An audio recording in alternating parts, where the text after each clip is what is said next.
My daughter said that her father's new wife isn't a failure like me until I took everything away from her. My name is Rachel, I'm 42 years old, and I've been working as an accountant for over 20 years. Until 3 days ago, I considered myself a failure. At least that's what my daughter Emma constantly repeated. Today, as I type this story, I'm sitting in my renovated apartment, drinking wine that cost more than I used to spend on myself in an entire month, and I can say with certainty, I wasn't the failure in this story. It all started on a Tuesday in March, at La Paloma Mexican restaurant in downtown. I had invited Emma for lunch, in a desperate attempt to reconnect our relationship that seemed more distant with each phone call. She was in her second year at Northwestern University, a university that I religiously paid for, dispersing $28,000 per year from my hard-earned accountant's salary. Emma arrived 20 minutes late, as always wearing a dress I didn't recognize, probably a gift from Olivia, my ex-husband Matthew's new wife.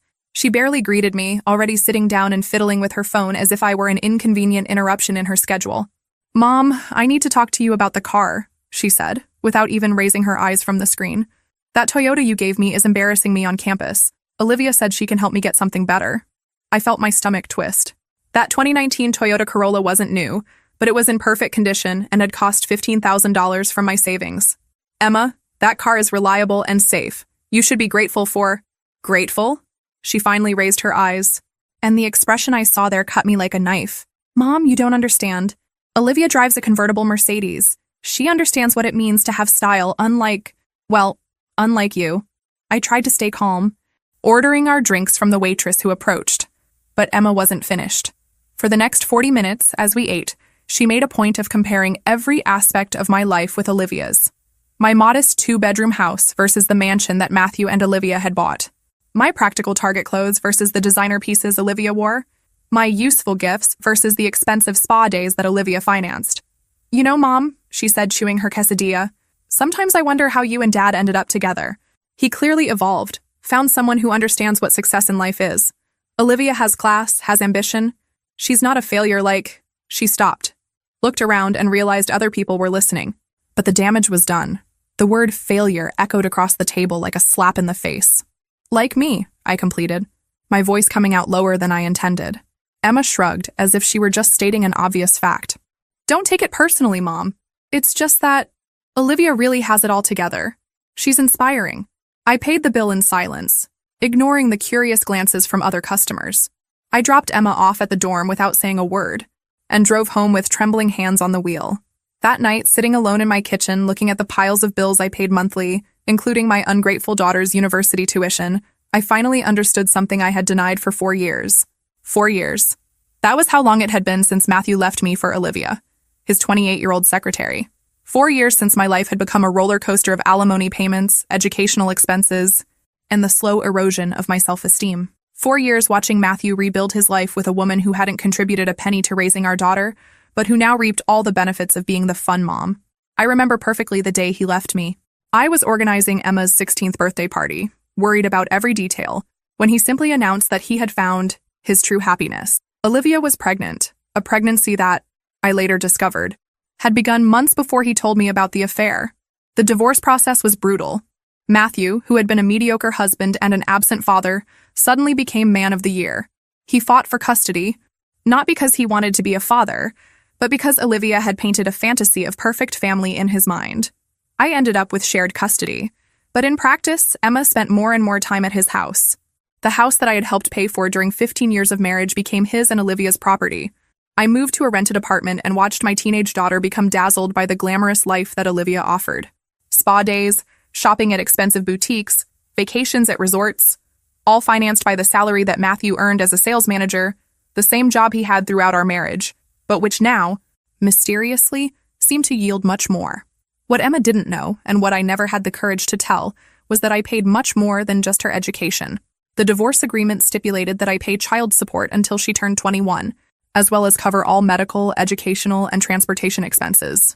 Matthew contributed $300 a month, a ridiculous amount that barely covered a week of expenses with Emma. While Olivia flaunted her $1,000 dresses and took Emma to 5-star restaurant lunches, I was working overtime to keep my daughter's health insurance active. While they took pictures at luxurious spas to post on Instagram, I was saving every penny to ensure that Emma had everything she needed at university. But in my daughter's mind, I was the failure. I was the mother who gave boring gifts like books and practical clothes. I was the one who worried about budgets and bank accounts. I was the one who said no when she wanted something extravagant. Olivia was the one who said yes to everything because she didn't have to pay the real bills. That night, after the humiliating lunch, I did something I had never done before. I called my sister Megan, who lived in Portland, and unburdened myself. For 2 hours, I told her everything. Years of unrecognized sacrifices, of being treated like an emotional ATM, of watching my daughter despise me while idolizing a woman who had never sacrificed anything for her. "Rachel," Megan said, her voice firm through the phone, "you realize you're being used, don't you? You realize they've created a system where you pay for everything and Olivia takes all the credit?" I knew. I always knew.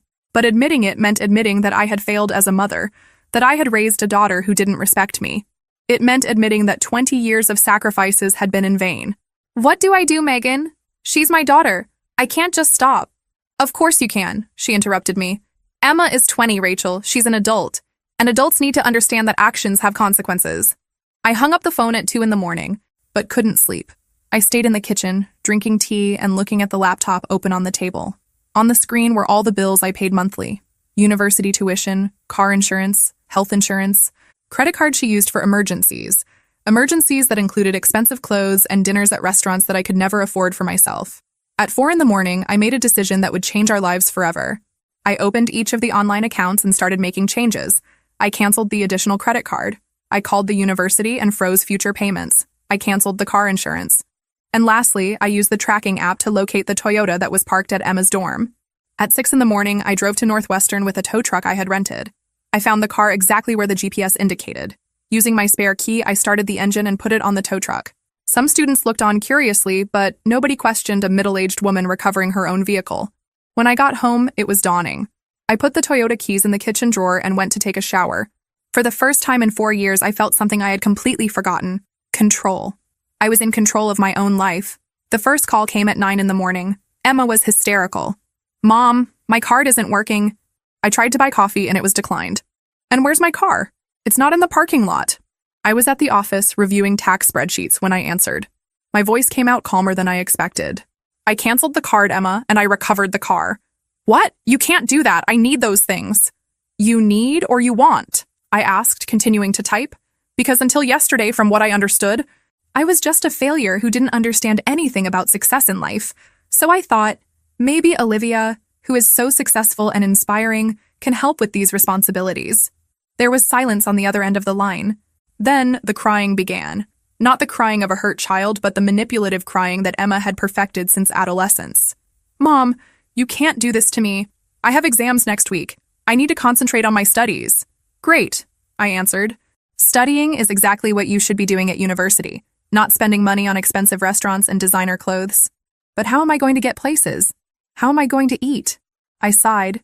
"Emma, you're at a university with a cafeteria, public transportation, and thousands of other students who survive without an unlimited credit card. You'll figure out a way." She hung up on me. 10 minutes later, my phone rang again. This time it was Matthew. "Rachel, what the hell do you think you're doing?" His voice was loud, authoritative, the same tone he used when he wanted to make me feel small during our marriage. "I'm stopping paying for a daughter who disrespects me," I answered, surprising myself with my own firmness. "You can't just cancel everything. We have an agreement." "I do. And if you read the clauses, you'll discover that I have the right to suspend financial support if Emma demonstrates extreme ingratitude or disrespectful behavior. My lawyer explained this to me yesterday." This was a lie. I hadn't spoken to any lawyer. But Matthew didn't know that, and his hesitation confirmed to me that he also didn't know the details of the agreement he had signed 4 years ago. "Look, Rachel, I know Emma sometimes speaks without thinking, but she's young. She's 20, Matthew. When I was 20, I was already working 2 jobs to pay for my own college. Maybe it's time for her to learn some responsibility." "You're being ridiculous." Olivia is very upset about this whole situation. The mention of Olivia made me laugh. A short, bitter laugh. "Oh, Olivia is upset? Too bad. Maybe she can use some of her inspiration in class to help our daughter. You know our financial situation doesn't allow—" "What financial situation? Matthew? You just bought a Mercedes for Olivia. You went to Cancun last month. So don't come to me with stories of financial difficulties." There was another silence. Then his tone changed. It became softer, more manipulative. "Rach, honey, I know you're hurt about what happened yesterday, but you can't punish our daughter because of it. Don't call me honey, I replied, feeling a cold anger rise up my spine. And I'm not punishing anyone. I'm just stopping facilitating unacceptable behavior. But she needs things. How is she going to get around? How is she going to eat? The same way millions of other college students do, with responsibility and creativity. Or maybe you and Olivia can take on some of these parental responsibilities. He hung up without answering. 2 minutes later, my phone rang again. Olivia. Rachel, we need to talk. Her voice had that artificially sweet tone she used when she wanted something. About what, Olivia? About this whole situation with Emma. I know you're upset, but you need to think about her well-being. I've thought about her well-being for 20 years, I replied. Time for you to think about it too. You know our situation is complicated. Complicated how? You have money for spas, expensive clothes, luxury cars, but not to help with the expenses of your husband's daughter? There was a pause. It's not that simple, Rachel. I have my own expenses, my own responsibilities. Oh, of course. And what are your responsibilities, Olivia? Because from what I see, you have time to take Emma for expensive lunches and shopping, but you don't have any financial responsibility. I contribute emotionally. Emma needs a strong female figure in her life. The irony was so absurd I almost laughed. A strong female figure? Olivia, you're a 32-year-old woman who has never had a real job, who lives off her husband's salary and who convinced a 20-year-old girl that I'm a failure because I pay the bills instead of showing off. That's not fair. You know what's not fair? Spending 4 years paying $28,000 a year for education, plus insurance, plus credit card, plus all the expenses, while you take the credit for being the fun mom. You know what's not fair? Being called a failure by a daughter who never had to work a day in her life. Rachel, you're being very dramatic. Dramatic? Olivia, you want to know what's dramatic? It's discovering that you spent $300 at a spa last week. Money that technically came from the salary that Matthew should be using to support his daughter, while I cut my own health insurance to continue paying for hers. Total silence on the other end of the line. So here's the deal, I continued. You want Emma to have all these nice things? Great. Pay for them. You want her to have a car? Buy one. You want her to have a credit card? Put it in your names. But I'm done being the silent ATM while you take all the credit. You can't do this to her, Olivia screamed. And for the first time, I heard real desperation in her voice. Of course I can. She's an adult. And adults need to learn that you can't bite the hand that feeds you. I hung up the phone and put it on silent. For the rest of the day, I received 14 missed calls. 8 from Emma, 4 from Matthew, and 2 from Olivia. I ignored them all. At 6 in the evening when I got home, I found a text message from Emma. Mom, please, I need the car back. I promise I'll be more respectful. I typed the response. Respect isn't something you promise, Emma. It's something you demonstrate with actions, not words. She replied immediately, but I need to go to work. What work? I replied. There was no response. That night, I prepared dinner just for myself. Grilled salmon with asparagus, something I never did because Emma didn't like fish. I opened a bottle of wine that had been saved for months and sat on the small balcony of my apartment, watching the sunset. For the first time in 4 years, I didn't have to worry if Emma had arrived safely at the dorm. I didn't have to check if she had spent too much on the credit card. I didn't have to worry if she was safe driving at night, because for the first time in 4 years, these responsibilities were no longer just mine. My phone rang at 10 at night. It was a number I didn't recognize. Hello? Rachel, this is Samantha, Emma's roommate. My heart raced. What happened? Is she okay? She's physically fine, but she's having a crisis. She's been crying for hours, saying you abandoned her. Some friends brought pizza to the room because she has no money to eat. I felt a pang of guilt, but took a deep breath. Samantha, Emma is an adult. She has resources. There's a cafeteria at the university. There are student assistance programs. There's the possibility of getting a part-time job. She just never needed to use any of these resources before. But she's really bad. Ms. Stone, I've never seen her like this. Thank you for calling, Samantha. I know you're worried about your friend, but sometimes people need to go through difficulties to grow. Emma will be fine. When I hung up, my hands were trembling. Part of me wanted to run to the car, drive to the dorm, and fix everything. But another part, a part that had been silent for a long time, reminded me of the words Emma had said at the restaurant. Failure. No, I wasn't a failure. I was a woman who had raised a daughter, supported a family, maintained a stable job for 2 decades, and survived a devastating divorce. I was a woman who had been disrespected and humiliated, but who still had enough strength to defend her own dignity. Emma needed to learn that actions have consequences, and I needed to learn that it wasn't my responsibility to protect her from all the consequences of her own choices. I finished my wine and went to bed. For the first time in months, I slept through the night, without interruptions. The weekend passed in relative silence. My phone kept ringing, but I had blocked the numbers of Matthew, Olivia, and Emma. I needed peace to think, to process what I had done, and more importantly, to decide how to move forward. On Saturday, I did something I hadn't done in years. I went to the mall alone. Not to buy anything necessary, but simply to look at the store windows and remember what it was like to have time for myself. I stopped in front of a women's clothing store and realized I hadn't bought anything for myself, besides basic work clothes, in more than 2 years. I entered the store and tried on a navy blue dress. It cost $150, exactly what I spent on Emma in a typical week. I bought it without hesitation. On Sunday, I called Megan. She answered on the second ring. "How are you feeling?" she asked immediately. "Scared," I admitted. "But also, free. It's strange. Has Emma called you?" She tried. I blocked her number. "Good. Megan, do you think I did the right thing? I mean, she's my daughter." "Rachel, stop. She's your adult daughter. There's a difference. You raised a capable, intelligent, and healthy person. Now it's time for her to prove it. But what if she really can't make it on her own? What if she can? What if she discovers she's stronger than she thought? What if she learns to value what you did for her all these years?" I spent Sunday cleaning the apartment, something I always did hurriedly between calls from Emma or worries about her needs. This time, I cleaned every corner calmly, putting on loud music and even dancing a little. When I finished, I looked around and realized that my apartment was small, but cozy. It was mine. On Monday, I was returning from work when I found Matthew waiting in the parking lot of my building. He looked tired, older than I remembered. "We need to talk," he said, getting out of the car. "No, we don't," I replied, walking past him towards the entrance. "Rachel, please, 5 minutes."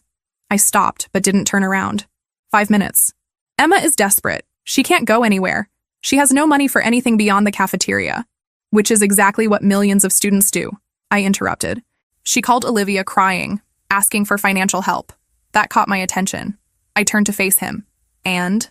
Matthew ran his hand through his hair. "And Olivia? Well, she said our financial situation doesn't allow us to take on all these responsibilities at once." "Interesting. So the woman who is so successful and inspiring can't help the stepdaughter she so adores?" "It's not like that, Rachel. It's a lot of expenses.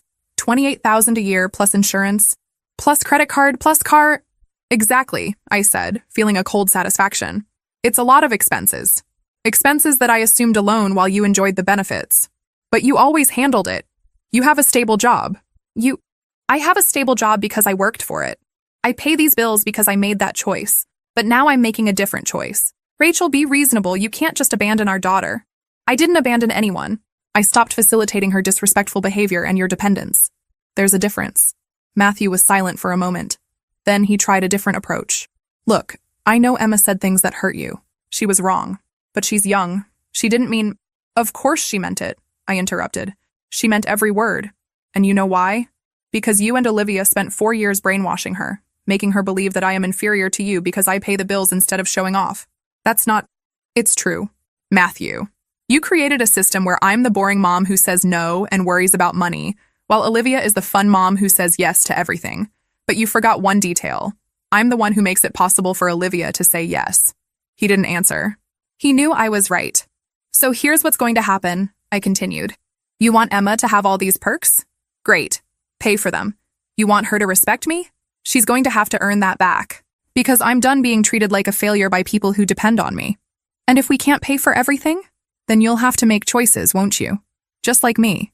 Just like any responsible adult." Matthew stood there for a moment, clearly frustrated.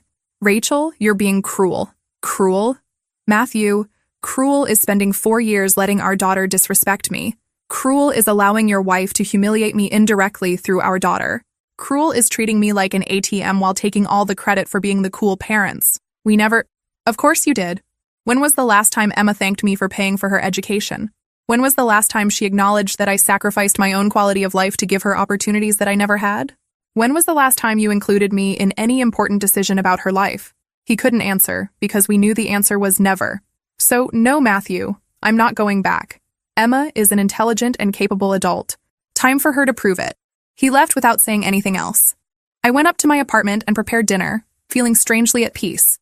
I was watching a documentary when the phone rang. It was an unknown number. "Hello? Mom?" Emma's voice was hoarse, probably from crying so much. "Emma. Mom, please, I need you to forgive me. I didn't mean to say those things. I was angry. I don't know why. You know why? Emma, you said those things because it's what you really think. That's not true. I love you, Mom. You know I love you. Loving and respecting are different things, I replied. You can love me and still consider me a failure. You can love me and still disrespect me. I don't disrespect you. Emma, you called me a failure in public. You spent 4 years comparing me unfavorably with Olivia, a woman who never contributed a penny to your upbringing. You always accepted my sacrifices as if they were obligations, but never acknowledged what they meant. I heard her sob on the other end of the line. Mom, I'm sorry. I'm really sorry. Please, forgive me. I forgive you. Emma? But forgiveness doesn't mean things will go back to how they were. What do you mean? I mean you're an adult now, and adults need to take responsibility for their choices and their words. But I need the car. I need the credit card. How am I going to? You'll figure it out, just like millions of other college students figure it out. Mom, please don't do this to me. I promise I'll be different. I don't want promises. Emma, I want real change, and those changes start with you taking responsibility for your own life. But I don't know how. Then it's time to learn. Mom, I love you. Please don't abandon me. I'm not abandoning you. Emma, I'm giving you the opportunity to grow, to become the independent and strong person I always knew you could be. But what if I can't do it? Then you'll discover that you're stronger than you think, just like me.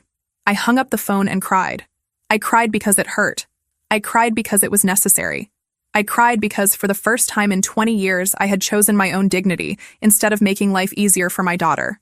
At 10 at night, I received a text message from an unknown number. Ms. Stone, this is Josh from Northwestern. I'm Emma's friend.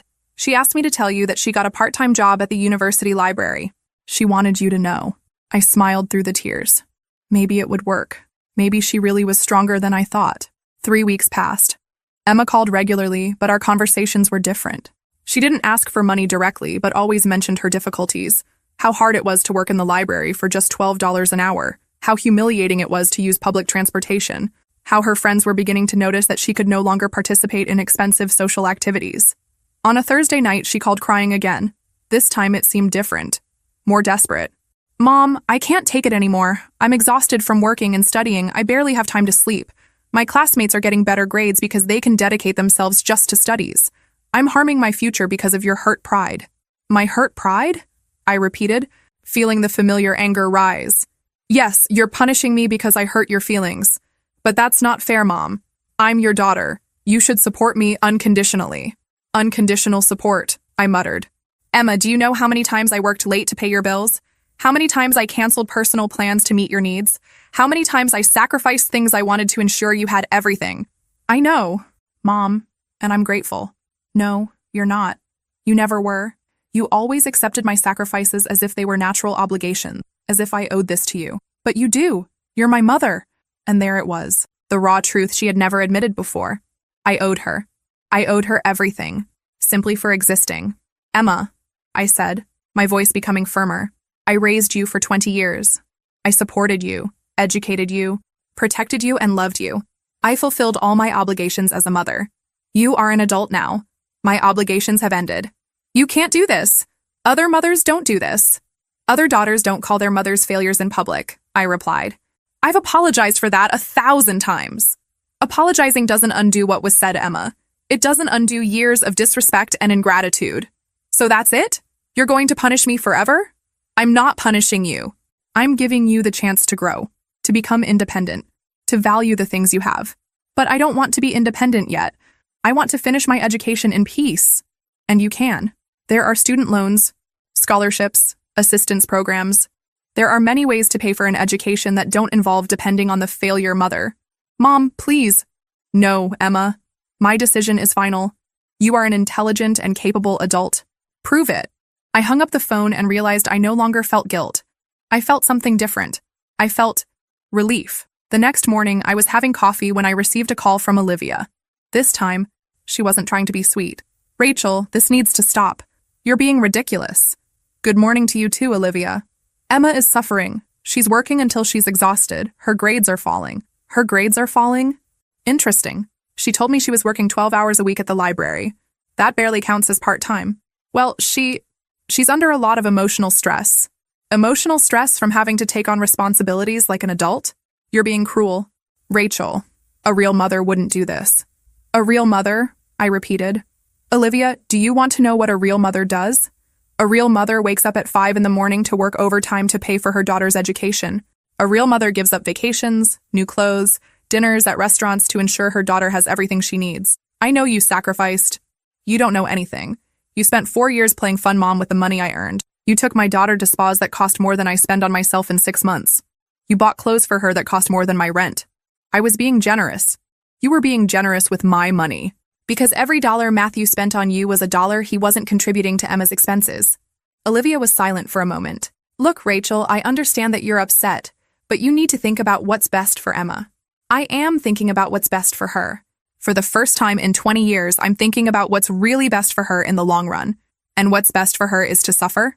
What's best for her is to learn that her actions have consequences, that she can't disrespect the people who love her and expect them to continue doing everything for her. But you're her mother. Exactly. I'm her mother, not you. So stop pretending that you care about her well-being when you only care about your own convenience. That's not true. Of course it is. Of course. You like being seen as the cool mom, but you don't want to take on any of the real responsibilities. You want me to keep paying the bills so you can continue being the favorite. Our financial situation is complicated. Your financial situation is complicated because you spend money you don't have on things you don't need. Just like Emma. Just like anyone who never had to work for what they have. Matthew works hard. Matthew earns the same salary he earned when we were married. The difference is that now he has a wife who spends everything on frivolities instead of a wife who saved and invested. Olivia hung up on me. 15 minutes later, Matthew called. Rachel, Olivia is crying. You were very harsh with her. I was honest with her. There's a difference. Look, I know our situation isn't ideal, but you can't just abandon Emma. How many times do I need to say this? I didn't abandon anyone. I stopped facilitating toxic behaviors. Toxic? Rachel, she's our daughter. Exactly. Our daughter. Not just mine. So where is your part in all this? I contribute what I can. You contribute $300 a month. Matthew, $300. You spent more than that on Olivia's last birthday party. That's not fair. You earn more than me. I earn more than you? Matthew, you've been a sales manager for 15 years. I've been an accountant for 15 years. Our salaries are similar. The difference is that you spend everything on luxuries, and I save for responsibilities. But Olivia has needs. What needs? She's 28 years old and doesn't work. What are her needs that are more important than your daughter's education? Silence. Here's the truth, Matthew. You want Emma to have everything, but you don't want to pay for anything. You want her to respect me, but you do nothing to earn respect. You want me to continue being the responsible mother while you are the fun parents. It's not like that. It's exactly like that. And I'm done. You want Emma to have a car? Buy one. You want her to have a credit card? Put it in your names. You want her to have all the perks? Pay for them. But we can't pay for everything at once. Then make choices. Just like me. Just like any responsible adult. Rachel, be reasonable. I am being reasonable. For the first time in 4 years, I'm being completely reasonable. I hung up the phone and sat in silence for a few minutes. Then I did something I hadn't done in years. I called the beauty salon and scheduled a haircut and color. Then, I called the gym near my apartment and signed up for yoga classes. In the afternoon, I went to the mall and bought 3 new dresses, 2 pairs of shoes, and a makeup set. I spent $800. Exactly what I used to spend on Emma in 2 weeks. For the first time in 20 years, I spent money on myself without feeling guilty. That night, I looked in the mirror and barely recognized myself. There was a woman there that I hadn't seen in decades. A woman who wasn't exhausted, who wasn't worried, who wasn't sacrificing everything for someone else. There was a woman who was finally living her own life. My phone rang. It was Emma again. This time, I didn't answer. She left a voice message. Mom, please call me back. I need to talk to you. Something happened. I deleted the message without listening to the end. Whatever the emergency was this time, she could solve it herself, or call Matthew and Olivia, or find an adult solution. For the first time in 20 years, Emma's problems weren't automatically my problems. And that feeling was liberating in a way I had never imagined possible. 2 months passed. My life had changed in ways I never imagined possible. I was attending yoga classes 3 times a week, had enrolled in a ballroom dancing course on Saturdays, and for the first time in years, I was going out with friends.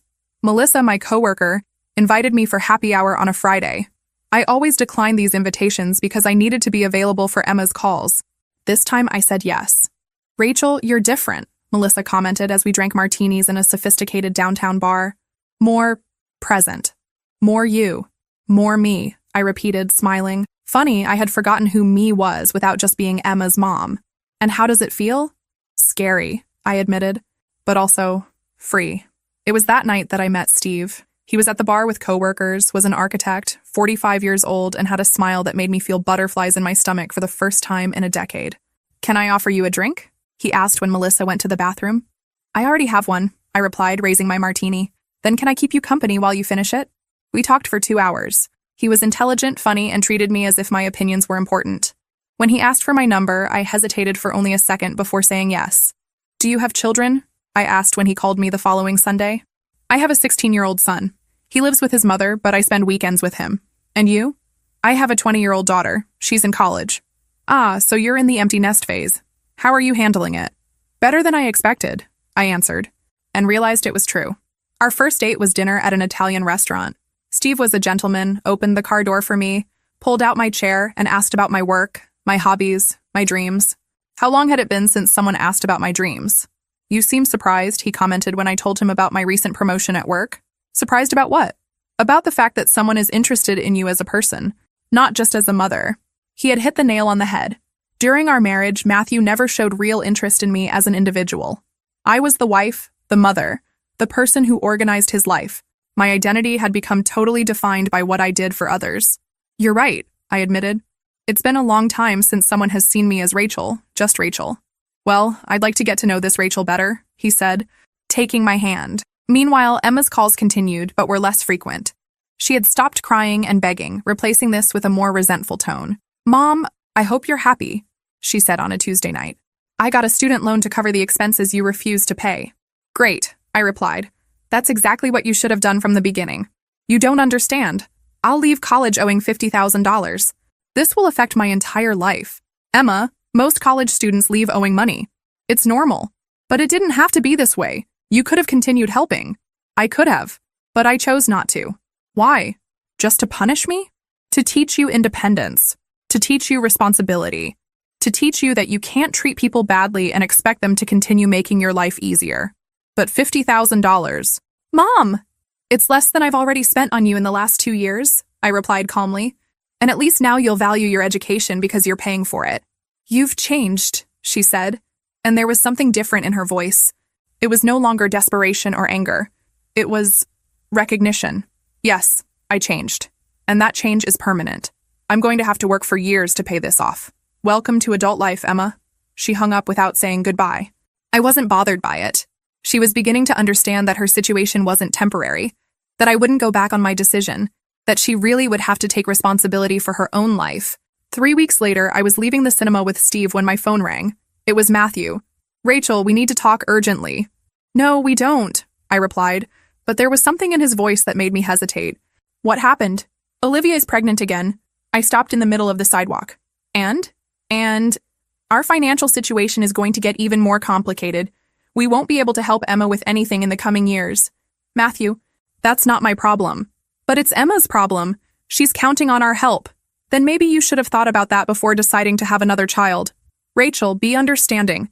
You know how expensive it is to have a baby. I know. I had a daughter and raised her alone for 20 years. You didn't raise her alone. Of course I did. Financially, emotionally, practically. You were physically present, but I did all the heavy lifting. That's not true. It is true, Matthew, and you know it is. So don't call me asking for understanding for a situation that you created. But Emma is an adult. She'll have to figure out how to deal with this, just like any other adult. Rachel, please? No. You made adult decisions. Now deal with the adult consequences. I hung up the phone. Steve was watching me curiously. Family problem? He asked. Ex-family problem, I replied. They're discovering that being an adult is difficult. And how do you feel about that? I thought for a moment. Relieved. For the first time in 20 years, their problems aren't automatically my problems. Steve smiled. You're a very strong woman, Rachel. I'm learning to be, I replied. A week later, I was at work when my boss, Diane, called me into her office. Rachel, I want to offer you a promotion. Senior accounting manager. It comes with a 20% salary increase, but also with more responsibilities and some travel. A year ago, I would have immediately declined. More responsibilities and travel meant less availability for Emma. But now, I accept, I said without hesitation. Are you sure? I know you always prioritized flexibility because of your daughter. My daughter is an adult now. It's time for me to prioritize my career. Diane smiled. Good. You deserve this, Rachel. You've always been our most dedicated employee. When I left her office, I felt a euphoria that I hadn't experienced in decades. Not just for the money, but for the recognition. Someone had noticed my work. Someone had valued my dedication. That night, I called Steve to share the news. Let's celebrate, he said. Dinner somewhere special. I'd love that. Rachel? Yes? I'm proud of you. I know this transition hasn't been easy. It hasn't, I admitted. But it's been necessary. And you're doing incredibly well. For the first time in 20 years, someone was proud of me. Not for being a good mother. Not for sacrificing for others, but for taking care of myself. For making difficult but necessary choices. That night I looked in the mirror and barely recognized the woman I saw there. I was thinner, better dressed, more confident. There was a light in my eyes that I hadn't seen in years. I was finally living my own life, and it was a good life. My phone rang. It was Emma. This time I answered. Mom, I heard you were promoted. Congratulations. Thank you, I replied, surprised by the genuineness in her voice. I wanted to talk to you about some things. Can I visit you this weekend? Sure, but it will have to be Saturday afternoon. I have plans on Friday and Sunday. Plans? I'm dating someone, and I have dance class on Sundays. There was a long silence on the other end of the line. Mom? Yes? You really have changed, haven't you? Completely. Forever? Forever. Another silence. Okay, I'll come on Saturday afternoon. When I hung up, I realized I didn't feel anxiety about the visit. I didn't feel guilt or expectation. I just felt curiosity about what Emma had to say. For the first time in our relationship, I was in control. Emma arrived at my apartment on Saturday at 2 p.m. When I opened the door, I almost didn't recognize her. She was thinner, her hair simpler, wearing jeans and a basic t-shirt instead of the designer clothes she used to wear. Hi, Mom, she said, hesitantly. Hi, sweetie. Come in. She looked around the apartment and stopped. Wow, you redecorated? I renovated some things, I replied casually. I had bought new furniture, painted the walls, bought artwork. The apartment was unrecognizable. More adult, more elegant, more mine. It's beautiful, she said, and for the first time in years, I heard genuine admiration in her voice. Very sophisticated. Thank you. Would you like coffee? Or water? Coffee is good.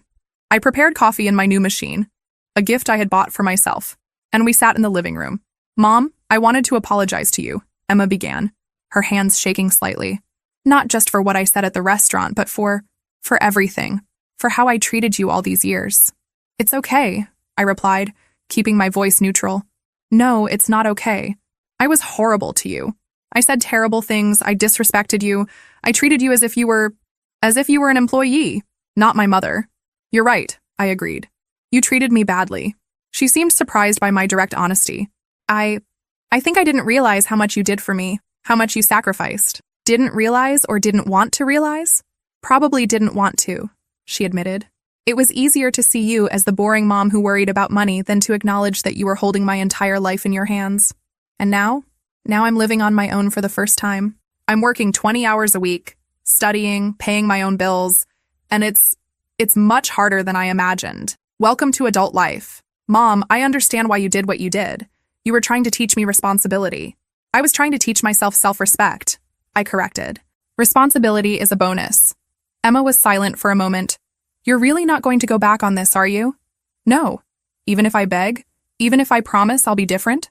Even then. Why? I sighed. Emma, you're 20 years old. In the next few years, you'll graduate, get a job, maybe get married, have children. You'll build an adult life. I also deserve to build an adult life. But you've always been an adult. No.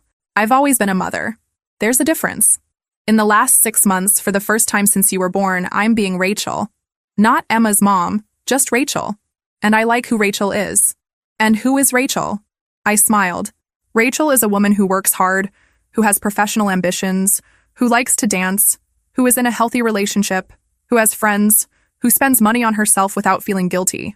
Are you dating seriously? Yes. Steve is an architect. He's kind, intelligent, and treats me as if I were important. I always treated you as if you were important, she protested. You treated me as if I were useful. There's a difference. Emma started crying. Mom, I'm sorry. I'm really sorry. Can you forgive me? I already forgave you, Emma, but forgiveness doesn't mean forgetting. It doesn't mean things will go back to how they were. Then how will they be? We'll have to figure it out. You're an adult, I'm an adult. We can have an adult relationship based on mutual respect. But I'm still your daughter. Yes, you are. And I still love you. But you're no longer my responsibility. You're your own responsibility. Emma wiped her eyes. I got a loan to cover the rest of college. I'll graduate owing $50,000. How much do most of your classmates owe? About that, she admitted. Then you're average. It's not the end of the world. Dad said he can't help because Olivia is pregnant again. I heard, and how do you feel about that? Betrayed, she said honestly. I always thought they would help me if you didn't help. But when it came time to really pay the bills, they found excuses. And has that taught you anything? It taught me that Olivia isn't as perfect as I thought. It taught me that it's easy to be generous with other people's money. And about me? Emma hesitated. It taught me that you weren't the failure in this story. It taught me that you held everything in your hands, and I didn't even realize it. And now? Now I realize it. And I'm sorry it took me so long to realize it. We spent the rest of the afternoon talking. Emma told me about her job, her studies, how she was learning to manage money. I told her about my promotion, about Steve, about my dance classes.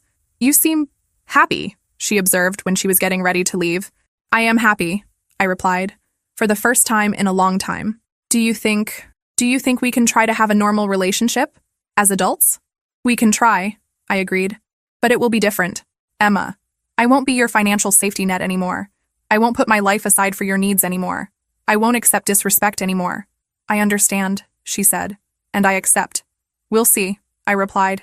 A year has passed since that day at the Mexican restaurant. I'm sitting on the balcony of my new apartment. Yes, I moved to a bigger and nicer place, drinking my morning coffee while I write this story. Emma graduated last month. She got a job at a marketing company in Chicago, earning a decent salary for a recent graduate.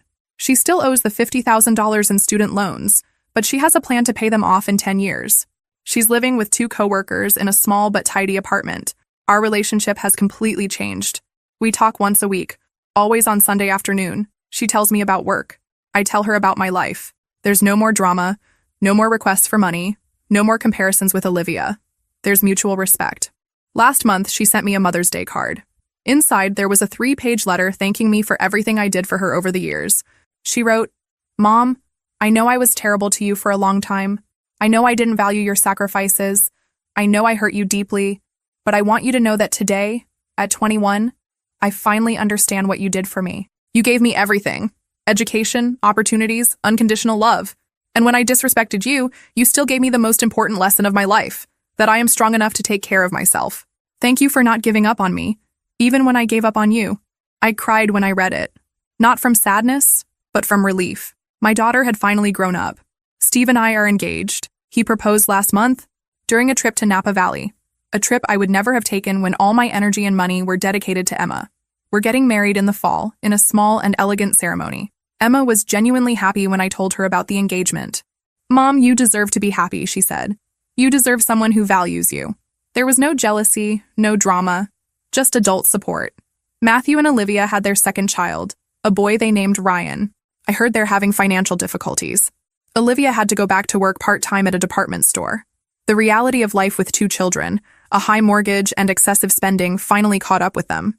Emma told me that Matthew called her a few weeks ago, asking if she could lend money to help with the baby's expenses. She said no. Dad, I earn an entry-level salary and have student loans to pay, she explained. I can't help financially. He was upset, but she maintained her position. My daughter had finally learned to set boundaries. As for me, I'm a completely different person. I was promoted again at work. Now I'm the accounting director. I earn more money than I ever imagined possible. I travel for work regularly, something I always wanted to do but never could because I needed to be available for Emma. I have an active social circle. I go out with friends regularly, participate in a book club, still take dance classes. Steve and I travel together, go to concerts, dine at sophisticated restaurants. I have a full and rich life. I bought a new car, a hybrid SUV that I always wanted but could never justify the expense. I completely renovated my wardrobe. I do spa treatments occasionally. I spend money on myself without guilt, because I learned that taking care of myself isn't selfishness, it's necessity. Sometimes, people ask me if I regret the drastic decision I made. The answer is no, not for a second. That decision saved my life and, ironically, saved my relationship with my daughter.